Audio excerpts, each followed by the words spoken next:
एक झूठ बोलने की इतनी बड़ी सजा जगदम्बा ने पाई है, और हम न जाने कितनी से झूठ बोलते हैं। कथा से ये सीखो, इन सुंदर मार्ग से ये सीखो, महान पुरुषों की लीला से, कि हमें क्या ग्रहण करना है जीवन में। ये हमारे जीव सती की कथा हमें एक सदमार्ग पर चलाती है। पति की सेवा का, परिवार की सेवा का, सदमार्ग पर चलने का हमें मार्ग दर्शाती है? तो इसीलिए इन कथाओं को जीवन में उतारो, चिंतन करो। और इधर जानकी जी का रूप धारण किया तो इतनी बड़ी सजा। आज वही सती समय आने पर, पूरी कथा नहीं कह रहे क्योंकि हम तो तुम्हें से प्राण में ले जा रहे हैं ना, तो उधर भगवान भोलेनाथ ने सुना सती चली गई है, नहीं मानी तो भी उन्होंने बैल को भेजा, नंदी को भेजा, वो धर्म का प्रतीक है, हो सके रास्ते में बुद्धि बदल जाए धर्म का साथ पकड़ करके। लेकिन एक कहावत है कि विनाश काले विपरीत बुद्धि, जाको दुख विदाता दे, बाकी मत पहले हर ले।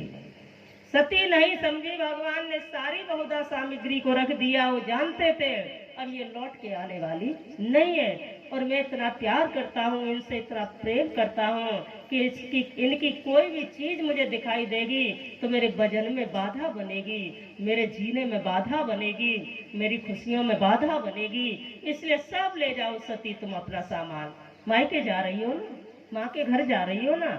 सती मैया ने कुछ नहीं समझ पाया। वहां पहुंची, सबका आसन देखा, पिता ने देखा बेटी आई है, नजरों को छुपा लिया। जो भी बहन देखती है नजरों गंवा लेती है। बिना बुलाए जाओगे तो अपमान होगा, और हुआ अपमान। इसलिए विवाह होने के बाद कभी भी माता पिता के घर बिना बुलाए नहीं जाना चाहिए। कब जाना चाहिए? विवाह जब होता है, वर कन्या का सप्तपदी जब पढ़ी जाती है तो उसमें भगवान भोलेनाथ का, राम जी का, कृष्ण का, तीनों का वो सुनाया जाता है।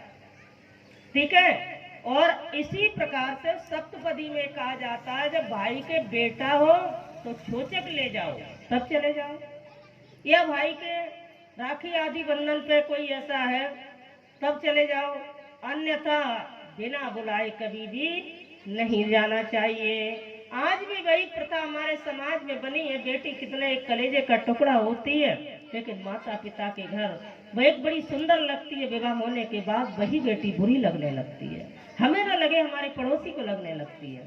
कोई राजा धनवान ऐसा नहीं हुआ जिसने बेटी को घर में रखा हो।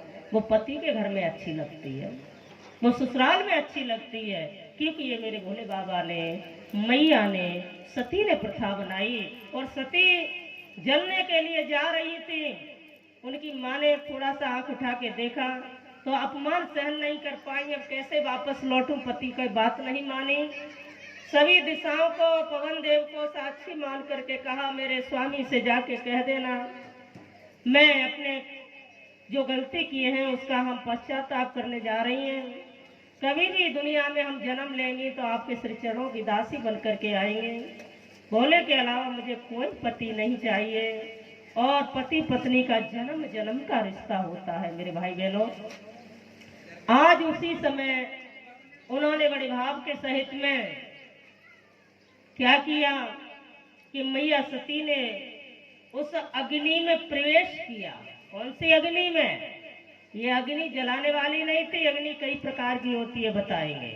प्राणायाम योग क्रिया की अग्नि में उन्होंने अपने को समाहित कर लिया, और वही प्रचंड अग्नि उन्होंने योग साधना की, और एक पल में जगत जननी माँ सती ने अपने को विराट रूप में अंदर से धारण किया और अपने को उसी में समाहित करके भस्म कर दिया। वह ज्वाला जलने लगी, उसकी सूचना कैलाश तक गई। भोले बाबा से ये सहा नहीं गया, एक अपनी जटा के बाल को उखाड़ा धरती पर पटक दिया, जिससे बैताल वीरभद्र इत्यादि कृत्या नाम की राक्षसी प्रकट हो गई। जाओ कनखल नगरी में राजा दक्ष की हत्या कर दो, जिसने मेरी परम प्रिया सती का बहिष्कार किया है, मुझसे दूर कर दिया है। सारे राजपाट को तहस नहस कर दो, और उस राज मंडप के अंदर, यज्ञ मंडप के अंदर जितने भी लोग बैठे हैं सबका विध्वंस कर दो। आज बहुत भयंकर युद्ध संग्राम हुआ, सब नष्ट भ्रष्ट है गयो। एक अभिमान के कारण, जिसके अंदर राजगुण का ही अभिमान आ गया था पिता के अंदर, और आज सर्वनाश हो गया, सर काट दिया। भोले बाबा ने जब ये सुना, भोले बाबा को सबसे ज्यादा क्रोध आया। इतना क्रोध आया कि भोले बाबा आंखों के पलक कभी चलाते नहीं है। एक बात ध्यान रखना, भोले बाबा ही एक ऐसे हैं जिनके आंखों की पलक कभी हिलती नहीं है, और जिस दिन पलक हिल जाती है उस दिन महाप्रलय हो जाती है। भोले बाबा ये संदेश देते हैं कि मैं अपने प्रिय बच्चों को, अपने भक्तों को, अपने संतों को इतना प्यार करता हूँ, जो मुझे मानते हैं, मैं उन्हें हर पल निहारना चाहता हूँ, हर पल देखना चाहता हूँ। उनके जीवन में, उनके मार्ग में, उनके परिवार में, उनकी गृहस्थी में, उनके कारोबार में कोई कष्ट नहीं होना चाहिए। कहीं मैंने पलक झपक लिया तो कोई विपत्ति ना आ जाए, इसलिए वो हमेशा कृपा बनाए रखते हैं। लेकिन हम इतने क्या कहें, वो है कि भगवान के सामने भी भगवान की बात मानने को राजी नहीं है। तो ये भोले बाबा संदेश देते हैं, और आज भोले बाबा ने अपनी तोहरी को चढ़ाया और पूर्ण क्रोधाग्नि की ज्वाला में भड़कने लगे। माता सती का अध जला हुआ शरीर मंगा करके अपनी गोदी में उठाया, और उठा करके भ्रमण चल दिए। एक दिन, 2 दिन, 4 साल, 10 साल नहीं, हजारों बरस तक भगवान भोलेनाथ त्रिलोकी में भ्रमण करते रहे। माँ सती का शरीर जलता हुआ गोदी में रख करके, जहाँ जहाँ भगवान के पांव पड़ते थे, दृष्टि पड़ती थी, उस जगह ज्वालामुखी फूट जाता था। वो जब समय बढ़ता गया तो इस सृष्टि का विध्वंस होने लगा, सरोवर जलने लगे, नदियां सूखने लगी, प्रकृति नष्ट होने लगी, पहाड़ गलने लगे, अनन्य प्रकार से सब कुछ तहस नहस होने लगा, वृक्ष पक्षी सब जलने लगे। जब ऐसा कोहराम देखा तो देवलोक में हाहाकार मच गया। समस्त देवता एकत्रित होकर के भोले बाबा के, ब्रह्मा जी के लेकर के श्री चरणों में गए हैं, लेकिन वहां जाने की सामर्थ्य नहीं थी, तो लौट करके भगवान नारायण के चरणों में गए। प्रभु कुछ करिए, कुछ करिए, त्रिलोकी को बचाइए। भोले बाबा इस समय इतने क्रोध में, अपनी परम प्रिया के वियोग में, कि वहां जाने की सामर्थ्य नहीं है किसी की। खून बरस रहा है अग्नि की भांति। कुछ करिए, मेरी लाज कहीं प्रकृति नष्ट हो जाएगी। तब भगवान नारायण प्रेम के मूर्ति है, उन्होंने चक्र सुदर्शन को आज्ञा दी, जाओ अपना काम करो। जा करके भोलेनाथ की गोदी में मैया सती का जला जो शरीर था, चक्र सुदर्शन ने खंड खंड कर दिया, और हाथों से जब शरीर अंतर ध्यान हुआ तो भोलेनाथ का क्रोध और ज्यादा बढ़ गया, और वही मैया का शरीर जगह जगह गिरा। वह शक्ति पीठ के रूप में परिणत हो गया। जहाँ केस गिरेवा काली माई कलकत्ता में, जहाँ नैन गिरेवा नैना माई, मन गिरावा मनसा माई, इसी प्रकार से उनका जहाँ जहाँ शरीर गिरा 21 सिद्ध पीठों की स्थापना हुई। और जहाँ माँ भगवती की योनि गिरी, वह आसाम गुवाहाटी में कामाख्या देवी है, जो आज भी माँ के रज के ही दर्शन को पुण्य माना जाता है।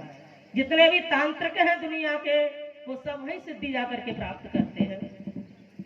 तो आइए, देवी का कभी भी अपमान नहीं करना चाहिए, स्त्री का कभी भी अपमान नहीं करना चाहिए। हमारे यहाँ एक बात बता दो, किसी भी महिला को खेत में काम नहीं कराते हैं, किसी भी महिला को, चाहे कोई भी जाति की हो, कोई भी समाज की हो।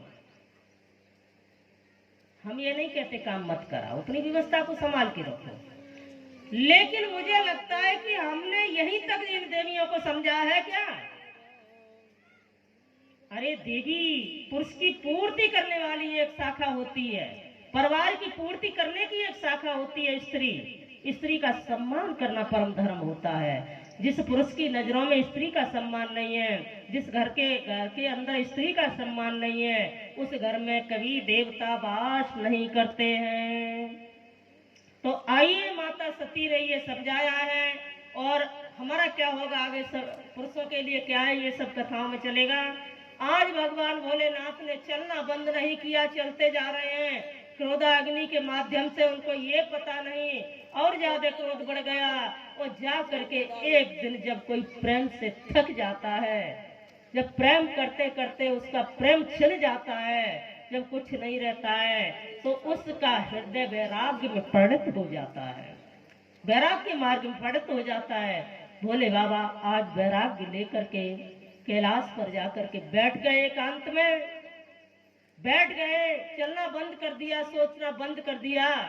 भोले बाबा की आंखों से दो आंसू छलक पड़े।